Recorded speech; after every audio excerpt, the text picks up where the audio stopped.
వినాయక చవితి అనగానే చిన్న పెద్ద తేడా లేకుండా అందరిలోనూ ఒక కొత్త ఎనర్జీ, ఒక పాజిటివిటీ వస్తుంది. ఆ ఎనర్జీతో పాటు నేను చేసిన ఒక కొత్త ఎక్స్పీరియన్స్ కూడా మీతో షేర్ చేసుకోవాలనుకుంటున్నాను. హాయ్ గైస్, మేమైతే ఈరోజు గణేశుని పెట్టినాము. మా ఊర్లో ఈరోజు గణేశుని పండుగ.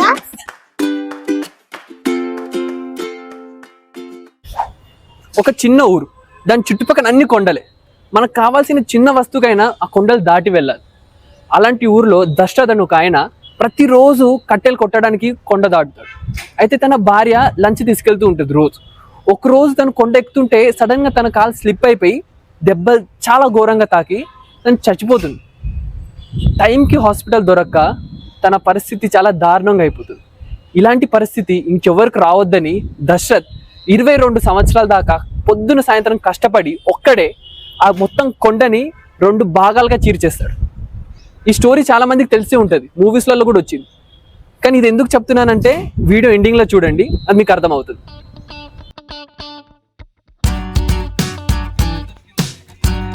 అసలు ఎంత అన్ఎక్స్పెక్టెడ్గా అయిందంటే, మేమేదో నార్మల్గా ఉండే బయట చిన్న చిన్న పిల్లలు అసలు ఆ కాలనీలు ఉంటారని కూడా మాకు తెలియదు. అన్న గణేష్ పెడతామన్నా, చందా ఇవ్వండి అంటే ఏదో చిన్న పిల్లలు ఆడుకుంటున్నారు కదా, టైం పాస్ కున్నారని చెప్పేసి మేము నవ్వుకుంటూ వెళ్ళిపోయినాం.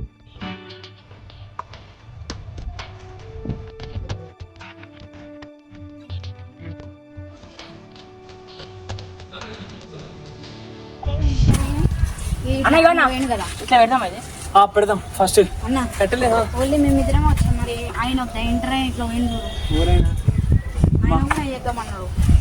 మీరు ఇగో సరే, మేము మొత్తం కట్టిస్తాం, దేవునికి మంచిగా చూసుకోండి, చూసుకుంటాం సరేనా. అసలు ఏం చేయాలో తెలియదు, అసలు ఎప్పుడు చేయలేదు, దానికోసం ఐడియా లేదు మాకు. అది దారం కట్టడం, అసలు మండపం అలాంటివి ఏం ఐడియానే లేదు.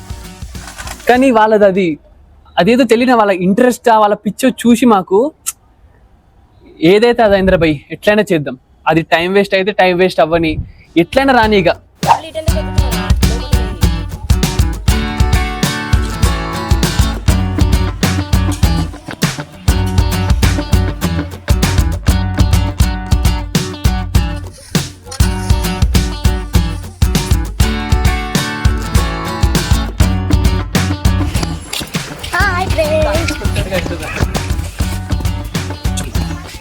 ఇక్కడ మేము సిమెంట్ పని చేసినాం, మేస్త్రి పని చేసినాం, బట్టలన్నీ ఆగం అయిపోయినాం.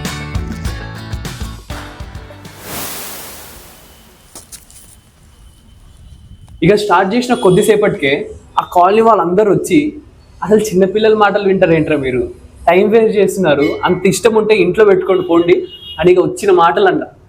ఇంక్లూడింగ్ మా ఇంట్లో వాళ్ళు కూడా, అసలు మీరు ఎందుకు టైం వేస్ట్ చేస్తున్నారు, ఆ చిన్నపిల్లలు ఏదో ఆడుకున్నప్పుడు చేస్తున్నారు, మీరు ఉట్టిగా ఎందుకు అంత అలసిపోతున్నారని అన్నారు.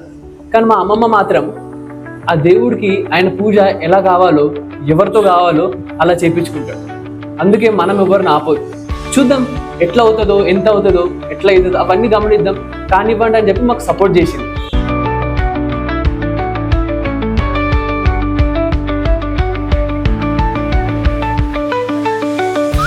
వైరవా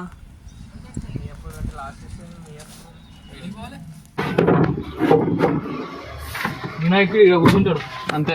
దీని మీద క్లాత్ చేద్దాం. ఎన్నో గంటలు కష్టపడి ఆఖరికి మండపంలోకి అయితే వచ్చేసింది.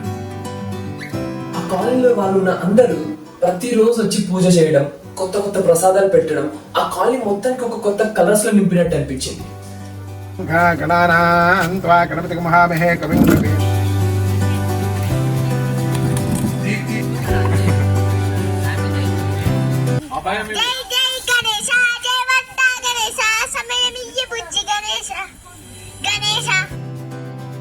వాళ్ళ కాలనీలో ఫస్ట్ టైం అవ్వడం వల్ల అన్ని ప్రోగ్రామ్స్ లలో ప్రతి ఒక్కరు ఫుల్ యాక్టివ్ గా, ఎనర్జెటిక్ గా పార్టిసిపేట్ చేశారు.